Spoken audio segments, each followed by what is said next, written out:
Assalamu alaikum, adab, good morning, sat sri akal, namaskar. My name is Sayyid Qasfar Abbas. Today, the topic of my talk is United Nations SDG number 11. Sustainable Development Goal 11 is about sustainable cities and communities. It is to make cities inclusive, safe, resilient, and sustainable, which includes safe and affordable housing, affordable and sustainable transport systems, inclusive and sustainable urbanization, protect the world's cultural and natural heritage, reduce the adverse effects of natural disasters, reduce the environmental impacts of cities, provide access to safe and inclusive green and public spaces. The three means of achieving targets to this goal include strong national and regional development planning, implement policies for inclusion, resource efficiency, and disaster risk reduction, support least developed countries in the sustainable and resilient building. Why do we need such cities and communities? In Delhi, filthy air killed 5 times more people than COVID 19 in 2020, a year when lockdowns helped improve air quality in many cities. The COVID 19 pandemic has led to a temporary fall in air pollution in many parts of the world as economic activity has ebbed and movement restrictions have declogged congested cities. But smog was still a big killer in 2020, according to analysis from environmental group Greenpeace and Swiss air quality technology firm IQ Air.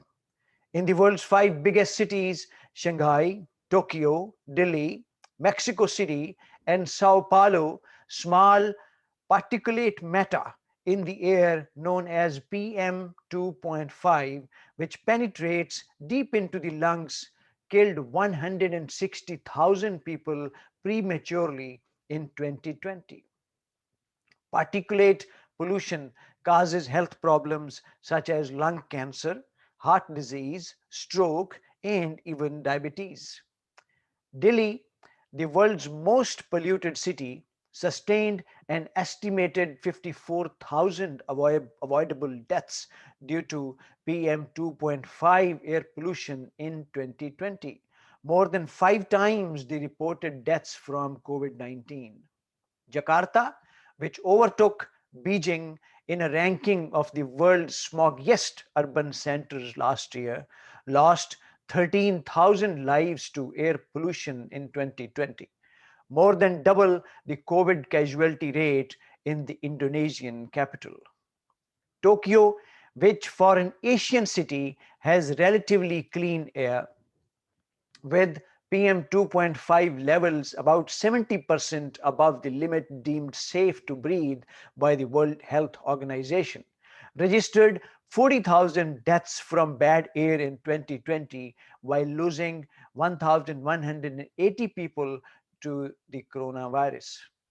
Greenpeace study also recorded the economic cost of air pollution in a year in which the global economy went into recession.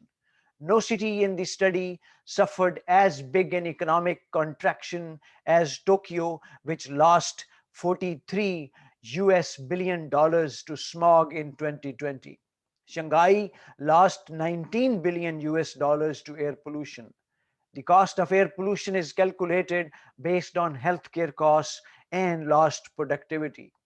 Los Angeles recorded the highest financial cost of PM 2.5 air pollution per capita at 2,700 US dollars per resident, while Jakarta lost the equivalent of 8.2% of the city's total GDP to poor air quality.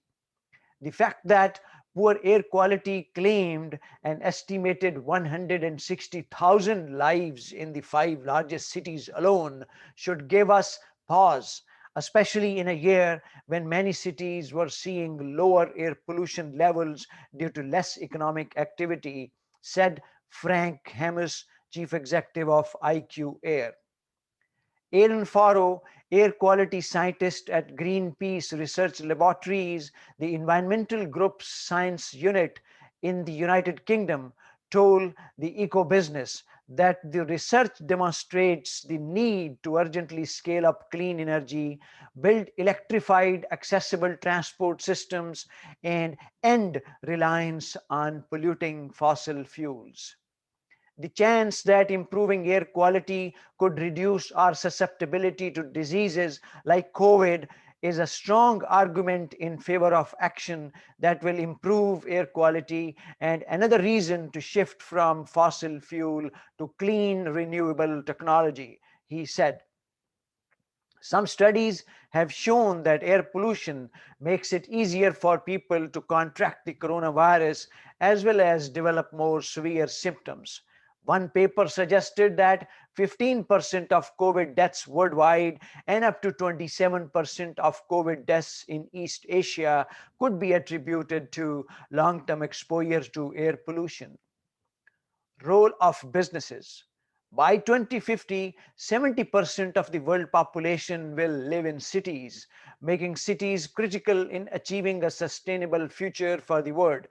Businesses, together with governments at various levels and civil society organizations and citizens, are collectively engaged in pursuing ambitious objectives to make cities more competitive, safe, resource efficient, resilient, and inclusive.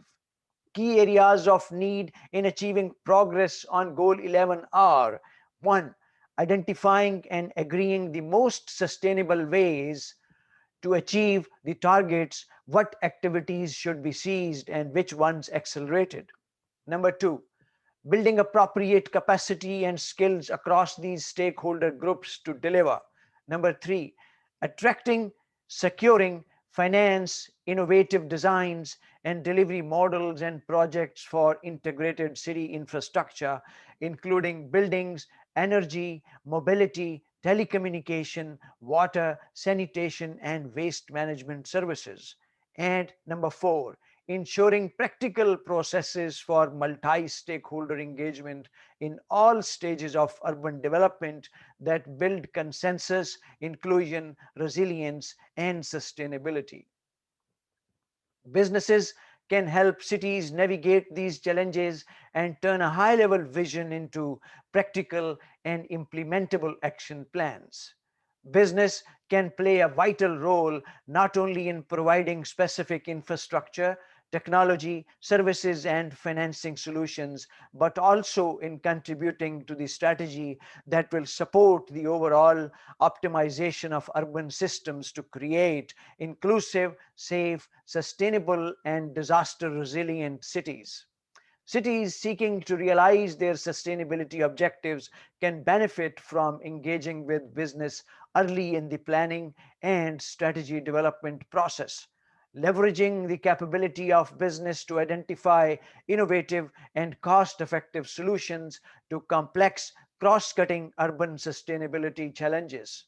Major business themes addressed by this SDG: access to affordable housing, infrastructure investments, sustainable transportation, access to public spaces, sustainable buildings. Some recommendations to implement the goals. The three means of achieving targets include strong national and regional development planning, implement policies for inclusion, resource efficiency, and disaster risk reduction, support least developed countries in the sustainable and resilient building. The countries and organizations must adopt the vision of sustainable development and the application of sustainable development goals. The mission should be to ensure quality learning for all without any discrimination. In the domain of sustainable cities and communities, arts and activities should be encouraged that aim at recording and preserving intangible and tangible heritage. Be aware of the relevance of green areas in and around communities. Also ensure the accessibility to green spaces and pays special attention to the conservation of those areas. The insurance of public spaces, parks, libraries, museums, stadiums, or any kind of community activities, centers, accessibility should be available to all, at least neighbors of that area, free of charge. Spread awareness about cultures and heritage, arranging events and exhibitions related to different cultures will help to preserve cultures and improve inclusion. Events and competitions whose aim should be the conservation of linguistic cultural heritage, intangible cultural heritage, must be arranged and participation encouraged. In addition, religions are also considered considerable cultural characteristics. Muslims should be encouraged to celebrate Islamic events and promote Islamic culture and values through these events. Gastronomy is the study of relationship between food and culture, the art of preparing and serving rich or delicate and appetizing food, the cooking styles of the particular regions, and the science of good eating, because food constitutes a dimension of the cultural heritage for a given community. People should be encouraged to explore gastronomic heritage through the preparation of meals related to different cultures, especially during Islamic events. Also, the conservation of natural and building heritage. Visits to such sites considered as a cultural or natural heritage in order to raise people awareness in this domain.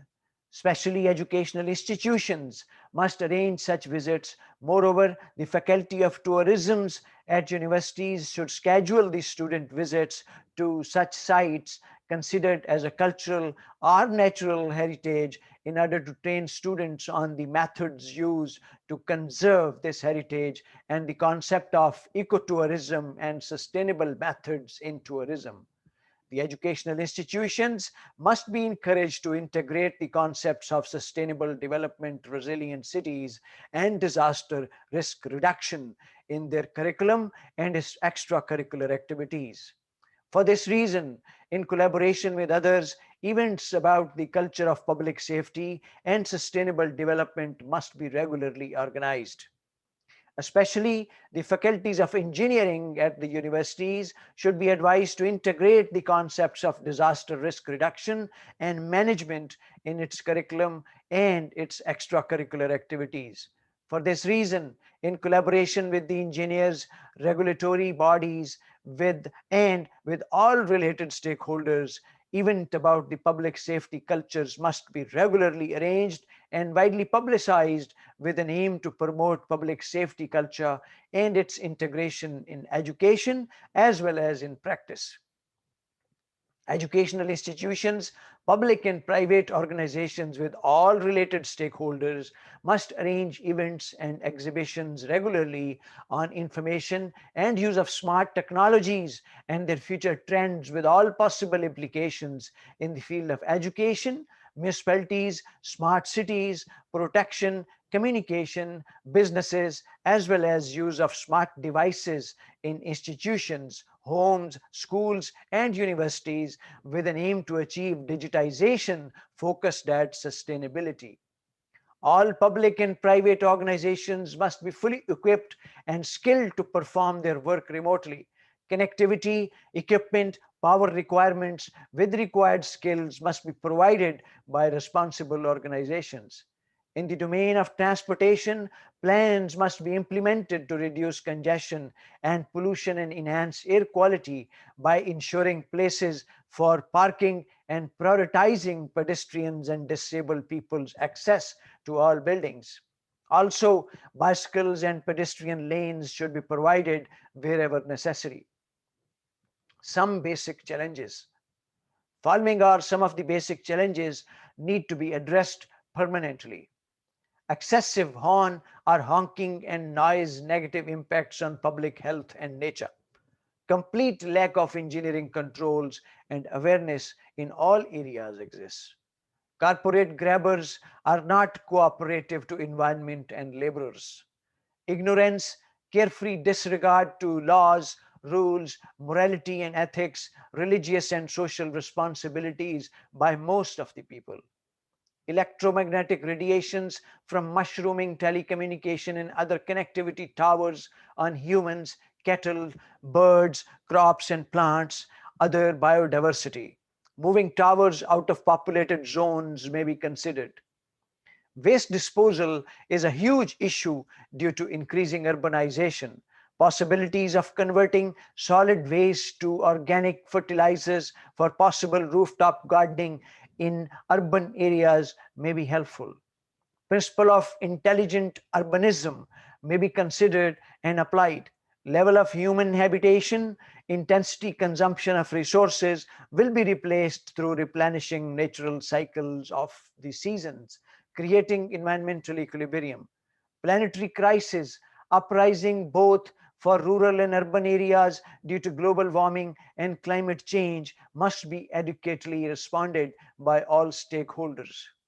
Islamic perspective on this SDG. Sustainable living, besides other things, demands a reduction in the impact of transportation and industry on humans and the environment. It propagates the importance of using materials in continuous cycles and constantly reliable sources of energy, as well as bringing people together to enrich the qualities of being human. It is also demands simplicity in life and consideration of others' needs. It is interesting to note that the tradition of Islam has embodied principles of sustainability since some 1400 years ago. Indeed, sustainability advocates admit that traditional cultures and ideologies comprise ideas and values on which sustainable living should be based. The attention paid by Sharia, the Islamic legal system, to the natural and urban environments of Muslims is reflected in certain principles that ultimately aim to enhance and protect social values and rights. These principles are clearly found in the basic sources of Sharia, the Quran and Sunnah, the tradition of Prophet Muhammad, peace be upon him, while others have grown within the traditional built environment of Muslims. This environment represents the application of what Islam has provided in the way of social and physical principles. From the birth of Islam in the 7th century until the end of 19th century, Islamic morals were a major force shaping that environment, providing stability and continuity in its urban planning and design. These principles would work as a framework for urban sustainability anytime and anywhere. We can look at two sides of it: the natural environment and the urban environment. Some relevant Islamic principles are supported by traditional verdicts. These verdicts were ruled upon by respected judges and jurists on lawsuits in the traditional environment of early Muslims. Most of them were derived from the basic sources of Sharia, namely the Quran and Sunnah. Natural environment. Islam has set up a responsibility for man towards the natural environment. This responsibility evolves from the role of man as God's Khalifa, the inheritor or vicegerent on earth. In this regard, the Quran says, He is that has made you inheritors in the earth. If then any do reject Allah, their rejection works against themselves. Quran Surah 35-39. In their research on the Islamic principles regarding conservation of the natural environment, Abu Bakr, Bakadir, and all interpreted this Quranic verse to mean that man is only a manager of the earth and not a proprietor, a beneficiary and not an ordainer. They said God has created all the sources of life and resources of nature so that man may realize the following objectives: A. Contemplation and worship; B. Inhabitation and construction; C. Utilization; and D. Enjoyment and appreciation of beauty. Man's responsibility towards the natural environment, as emphasized in Sharia, can be framed within the two principles: utilization of natural resources and preservation of natural balance. A. Utilization of natural resources. According to Sharia, the utilization and sustainable use of natural resources and elements are the right and privilege of all people. This right is to a certain degree considered by Islam as an obligation. Both the Quran and Sunnah stress this right or benefit in commanding Muslims, for example, to restore derelict lands and act as good stewards of nature. In fact, the Quran makes it clear that the relationship between man and nature is a relationship of utilization and development. It says, "Behold, the creation of the heavens and the earth, in the alteration of the night and the day, in the sailing of the ship through the ocean for the profit of mankind, and in the rain which Allah sends down from skies, and the life which He gives therewith to, to an earth that is dead, in the beasts of all kind that He scatters through the earth, in the change of the winds and the clouds which they trail like their slaves between the sky and the earth. Here indeed are signs for a people that are wise." Quran, Surah 2-164. In another verse of Quran also says, "It is He who sendeth down rain from the skies, with it we produce vegetation of all kinds, from some we produce green crops, out of which we produce grain, heaped up at harvest out of the date palms, and its sheath are spathes come, clusters of dates hanging low and near, and then there are gardens of grapes and olives and pomegranates, each similar in kind, yet different in variety. When they begin to bear fruit, feast your eyes with the fruit in the ripeness thereof. Behold, in these things there are signs for people who believe." Quran, Surah 6-99. In a hadith, prophetic saying indirectly reveals the command of the Allah to benefit from available natural resources. The Prophet, peace be upon him, says, "On doomsday, if anyone has a shoot in hand, he should plant it." While Islam supports utilizing local natural resources, it disapproves of any selfishness associated with this utilization. Natural resources have been provided by God for the welfare of all people. The monetary benefit derived from these resources should therefore permeate to all people and should not, under any circumstances, be allowed to be diverted to certain individuals or groups. Islam also disapproves of harm that could be inflicted upon others as a result of this utilization. Preservation of the natural balance. Although Islam asks people to benefit from the natural environment for their living necessities, it requires them to maintain it. Many Quranic verses and prophetic hadiths commanded Muslims not to abuse or damage plants and animals. For example, a Quranic verse that underlines the obligation of protecting nature says, "There is not an animal that lives on the earth, nor a being that flies on its wings, but forms part of communities like you." Quran, Surah 6-38.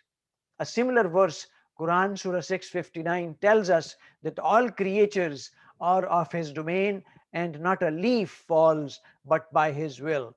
Both verses are testimonies to the fact that natural creatures and elements are co inhabitant on this universe and are to be treated as communities, as humans, and should not be harmed. Likewise, the Prophet not only prohibited damaging natural elements such as cutting trees, but also mentioned that irresponsibility in doing so is a severe act. In an attempt to maintain a clean environment that supports the health and efficiency of people, the Prophet emphasizes cleanliness as a fundamental habit of the Muslim's daily life. He says cleanliness is half of the faith.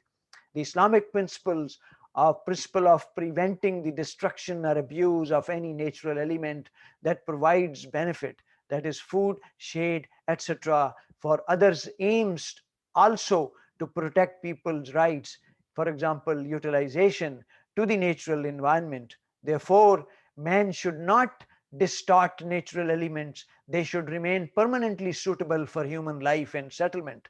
Nor should he use natural resources irrationally or in such a way as to destroy other resources or spoil their habitats and food bases. For instance, water as a basic natural element is, according to the Quran, that is Surah 21 30, 21 164, 6 99, etc., created as the source and origin of life. Then this element should be preserved by avoiding any action or element that spoils it. Similarly, air is created for the perpetuation and preservation of life. So it is also another clear evidence for God's omnipotence, bounty, provision, and perfection. That is Quran, Surah 21 164. Thus, it should be kept pure and unpolluted. Chemical and biological products that could directly or indirectly damage natural elements are forbidden by Islam. This is also applied to noise, waste, exhaust gases, radioactive substances, insecticides, and other pesticides and intoxicants. The intention of this law is to preserve the harmony that is provided in the natural environment. Indeed, the Quran stresses the preservation of this harmony and says that whatever God has created in this universe was created in due proportion and measure, both quantitatively and qualitatively. It says, every single thing is before his sight and in due proportion. Quran Surah 13-8. And it is he who created all things and ordered them in due proportions. Quran Surah 25-2. The harmony God has provided in nature symbolizes his greatness, hence guides man to meditate upon and contemplate God. Therefore, it is a responsibility of man to preserve this ecological order. Urban environment. Islam signifies urbanization as the concentration on the performance of most of the Islamic pillars, requires a fixed settlement and settled way of life. However, neither the Quran nor Sunnah contains precise urban planning codes that could be used in planning and designing an urban environment. On the other hand, Islam, through its Sharia, has provided the principles that determine the way of life of a Muslim communities and individuals in the urban environment and in turn the environment itself. In this respect, Oleg Graber says in his study of the traditional urban environment of Muslims, it is Islam which gave resilience to the Muslim city and to its bourgeoisie, not because it was necessarily aware of all urban problems, but because it had the abstract form in which all of them could be resolved. The traditional urban environment of Muslims was not an external appearance of buildings and streets per se. It was less the result of individuals' desires than the result of society's collective objectives and aspirations. This is why the urban characteristics and conditions of most traditional Muslim cities share great similarities. These characteristics are the Islamic principles of urban sustainability. Their logic is different from that of modern urban and building regulations. It does not confine man's creativity or his individual or free response to his necessities, while the logic of modern regulations obliges man to behave according to predetermined cliches. The first depends on the restraint of the self, but the second depends on the restraint of the law.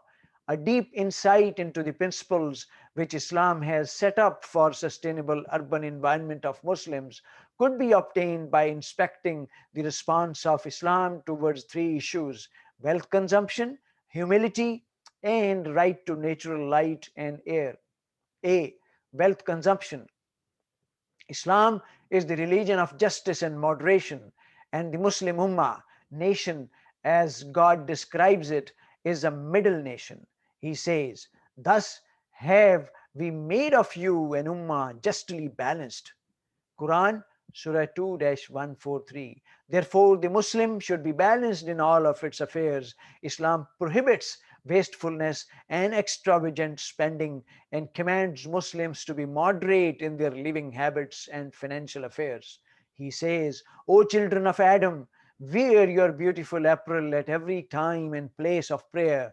Eat and drink, but waste not by excess, for Allah loveth not the wasters.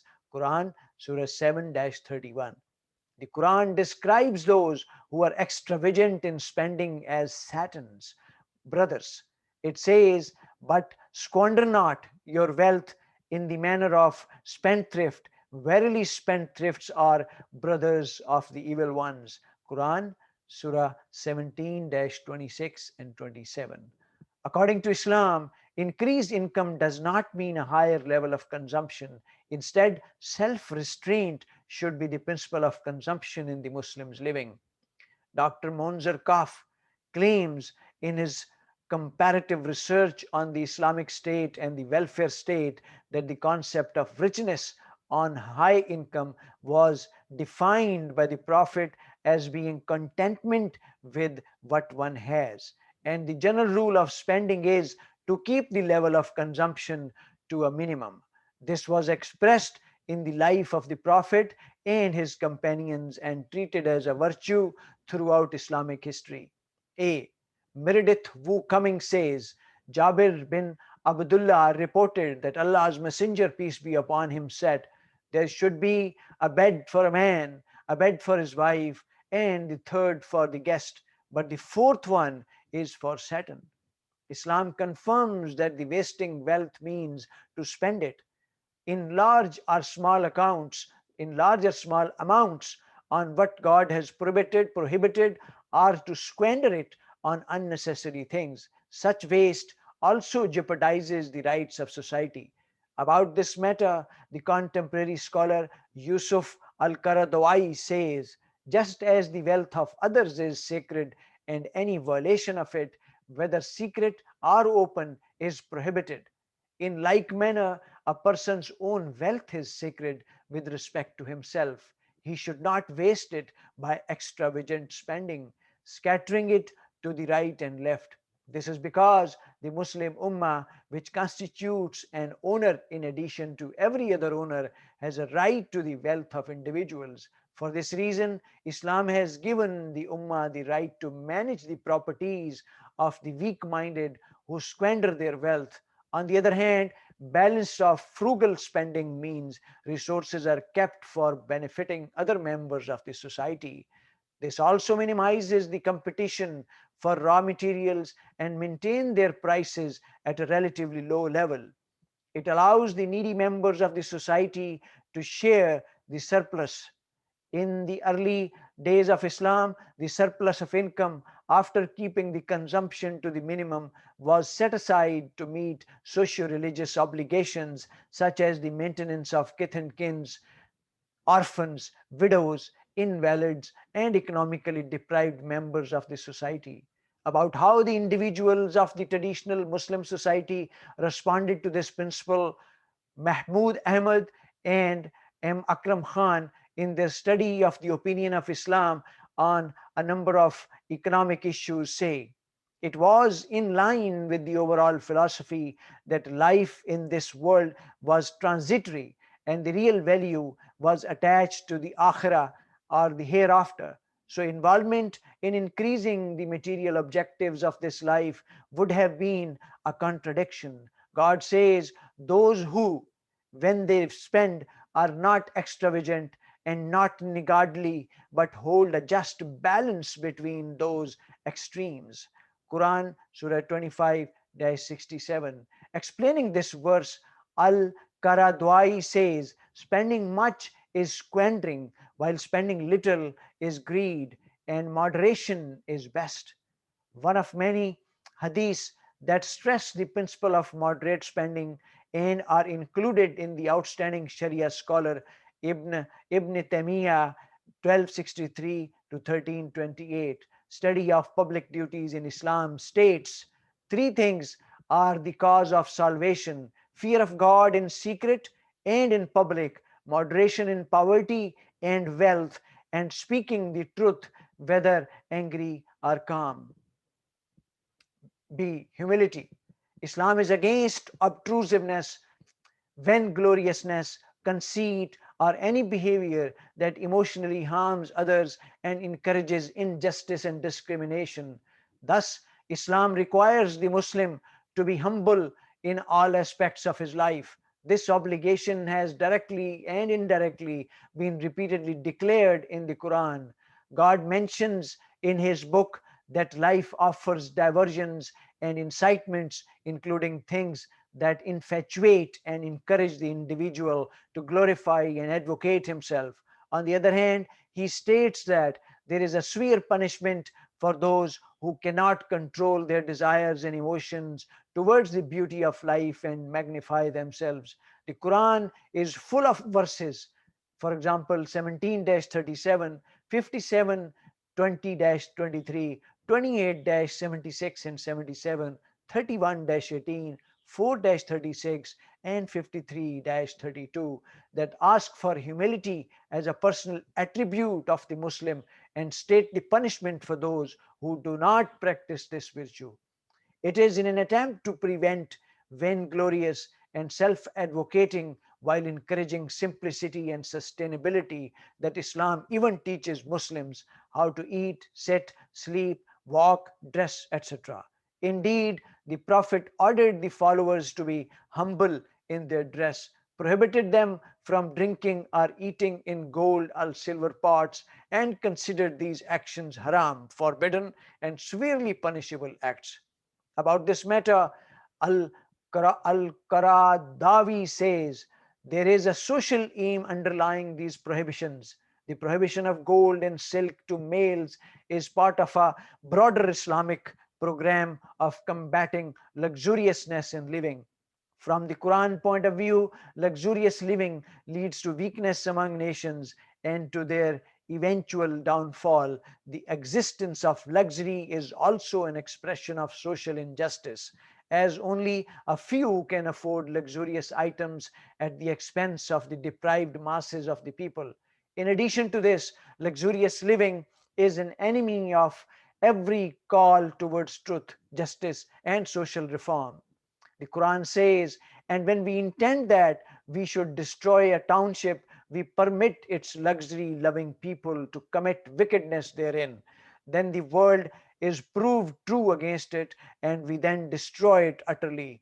Quran Surah 17 16. And again, uh, and we did not send a warner to any township without its luxury loving people, saying, assuredly, we are disbelievers in that with which you have been sent. Quran, Surah 34 34. Consequently, all activities related to human needs, for example, eating, drinking, and clothing, are allowed as long as the motive is not pride or arrogance. And any action that shows haughtiness, flaunts social status, or is exaggerated, eccentric, affected, capricious, or over elaborate is forbidden. The Islamic prohibition of self advocating or conceit via exaggerating spending in the house is also driven from the Islamic point of view on the purpose of housing. To Islam, the house is to provide shelter from the climate and to secure the necessary privacy and safety. This purpose does not mean that Muslims should spend large amounts of money on building beautiful houses, concerning himself with matters of secondary importance, such as ornamentation and unnecessary rooms. Humility in the house is also a manifestation of the Islamic prohibition of indulgence in a luxurious life. The Prophet warned against infatuation with this life and required Muslims to challenge themselves by doing good deeds and avoiding conflicts. Such a warning is essential for social justice and solidarity. Indulgence in a luxurious lifestyle undoubtedly has serious effects on the morals and behavior of the individuals and on society as a whole. The Quran, in many places, warns against extravagance in buildings and their appearance, which allow people to forget that their life in this world is temporary and might be shorter than their buildings. For instance, a Quranic verse says, "Do ye build a landmark on every high place to amuse yourself, and do ye get for yourselves fine buildings in the hope of living herein forever." Quran, Surah 26-128 and 129. In this verse, God is pointing to the people of the Prophet, peace be upon him, who warned them against amusement in life while forgetting retribution after death by immoderate attention to buildings, as if they were going to live endlessly as the buildings would. The prohibition of self advocating and profligacy does not necessarily mean that people should live in miserable housing or urban conditions. Beautification and elegance with balance are not merely permitted but are required by Islam, which forbids any attempt to prohibit them. This is according to God saying, "Say, who has forbidden the beautiful gifts of Allah, which He bath produced for His servants, and the things clean and pure, which He bath provided for sustenance. Say, they are in the life of this world for those who believe, and purely for them on the day of judgment." Quran, Surah 7-32. Islam demands Muslims to be careful about their appearance, dress decently, and maintain their dignity. This is also applied to, for example, the house which the Prophet urged to keep clean as a vital expression of Islam.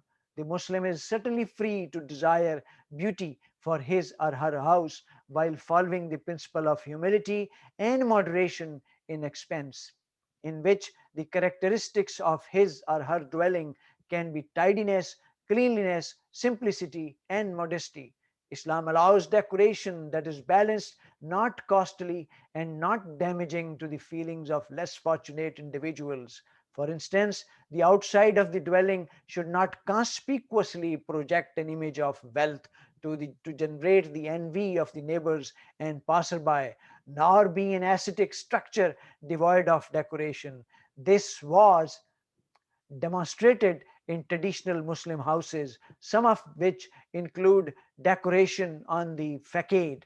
Yet that fine external treatment was not for stylistic consistency, nor a desire to show off or to draw attention of oneself. Humility and simplicity of the appearance of traditional houses were dominant to the extent that in some Islamic cities it was difficult to distinguish one house from the other.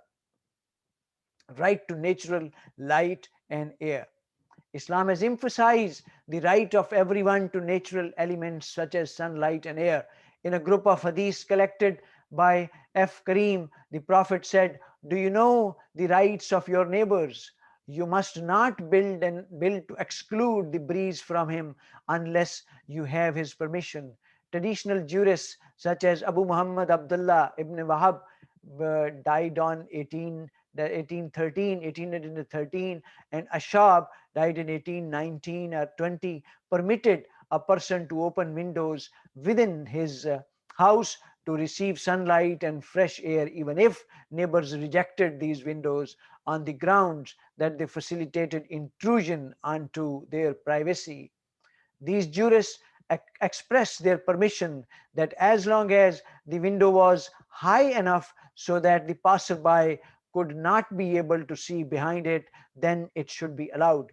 Also, in the traditional Muslim environment, it was prohibited to create any element in and modify the house in such a way that sunlight and natural air was prevented from reaching neighboring houses. Jamil Akbar referred to some cases where people modified their houses in a way that blocked the neighbors' windows and cut off their light and air. Such an act was ruled as the greater injury and prevented. Sharia not only ensures the entry of natural air to houses but also its quality. It prohibits the spoiling of that air by smoke from other houses, and it considers causing a nuisance to the neighbors by smoke as an act of damage. To Muslim jurists, Smoke of any kind is considered harmful because of the reference in the Quran to it as penalty grievous. The Quran says, "Then watch you though for the day that the sky will bring forth a kind of smoke or mist, plainly visible, enveloping the people. This will be a penalty grievous." Quran, Surah 44 10 11. Similar to smoke, excessive smell and any source which creates it should not be allowed to offend others. The origin of this injunction is the Prophet's exclusion of those who have eaten onions and garlic from attending the mosque. He says, "Those who have eaten it should not come near our masjid or mosque. If you have to eat it, then cook it first." Ibn al-Rami mentioned particularly that this hadith was followed in most jurists ruling regarding the removal of garbage, effluent, and sources of unpleasant smells to neighbors. In his analysis of scholastic rule of conduct in traditional residential areas and industry, Saleh al-Hathlol emphasizes that traditional jurists rule that the source of pollution, whether it was dirt, noise, smoke, or odor, must be prevented and kept away from people or residential areas. As a result, residents' rights were supported by keeping or moving unneeded industries such as building material and comparable factories to the peripheries of the city. Any source that generates extreme heat and disturbs people was disapproved. In one of many traditional incidents that are included in B. Hakim's study, a judge ordered a householder to remove an oven in his house as its considerable heat penetrated the chimney wall and caused offense to the neighbor. Moreover, several traditional jurists disallowed any source of noise that caused discomfort to inhabitants. Noise was regarded as a harm which should be prevented. In a lawsuit, a person was prevented from constructing a stable next to his house because the animal's movement during the day and night prevented neighbors from sleeping. But at the same time, some jurists allowed the source of noise in the house if it was very necessary for the livelihood of its inhabitants. Yet, this ruling was not absolute, especially if the noise was associated with vibration. There was a common agreement among Muslim jurists that vibration which caused damage to the neighbors or their houses was not allowed and should be prevented. In one of the cases, a person in Tunis was ordered by a judge to remove a door in his house close to the vibration and discomfort it caused to neighbors by its creaking and slamming. Conclusion: the principles that tradition of Islam has set for urban sustainability come within two framework of teachings. The first is concerned with the natural environment, while the other is with the urban environment. The traditional Islamic view on the natural environment is that man should benefit from natural resources for his living. Yet this benefit should be balanced and without any damage either to those resources or other individuals. Furthermore, and most importantly, future generations should be considered in the utilization of natural resources. As far as urban environment, Islam requires moderation in wealth consumption. It prohibits wastefulness in extravagant spending. It demands that self restraint should be the principle of consumption in Muslims' life. Likewise, simplicity and humility in all aspects of life are required. Self advocating and vaingloriousness through for, for example, building are prohibited. Built environment, therefore, must reflect the simple, moderate, and humble lifestyle of the residents. Islam made it clear that all individuals have the same right to clean water and air, and it forbids any source of action or action that directly or indirectly affects the quality of natural light, water, and air. Excessive noise, smoke, heat, and vibration are regarded harmful and should be prevented. SDG 11 targets by 2030 ensure access for all to educate, safe and affordable housing and basic services and upgrade slums. By 2030, provide access to safe, affordable, accessible and sustainable transport systems for all, improving road safety, notably by expanding public transport with special attention to the needs of those in vulnerable situations, women, children, persons with disabilities and older persons. By 2030, enhance inclusive and sustainable urbanization and capacities for participating integrated and sustainable human settlement planning and management in all countries. Strengthen efforts to protect and safeguard the world cultural and natural heritage. By 2030, significantly reduce the number of deaths and the number of affected people and substantially decrease the direct economic losses relative to GDP caused by disasters, including water related disasters, with focus on protecting the poor and people in vulnerable situations. By 2030, reduce the adverse per capita environmental impact of cities, including by paying special attention to air quality, municipal, and other waste management. By 2030, provide universal access to safe and inclusive and accessible green and public spaces, particularly for women and children, older persons, and persons with disabilities. Support positive economic, social, and environmental links between urban, per urban, and rural areas by strengthening national and regional development planning. By 2020, substantially increase the number of cities and human settlements adopting and implementing integrated policies and plans towards inclusion, resource efficiency, mitigation and adaptation to climate change, resilience to disasters, develop and implement in line with Sendai Framework Disaster Risk Reduction 2015 to 2030, holistic disaster risk management at all levels, support least developed countries, including through financial and technical assistance for sustainable and resilient buildings utilizing local material. Ladies and gentlemen, that ends my today's presentation. I am extremely grateful to all of you that you listen to my videos and share with others. I pray from Allah Almighty that He should grant you whatever is best suited for you. So, till next time, Allah Hafiz.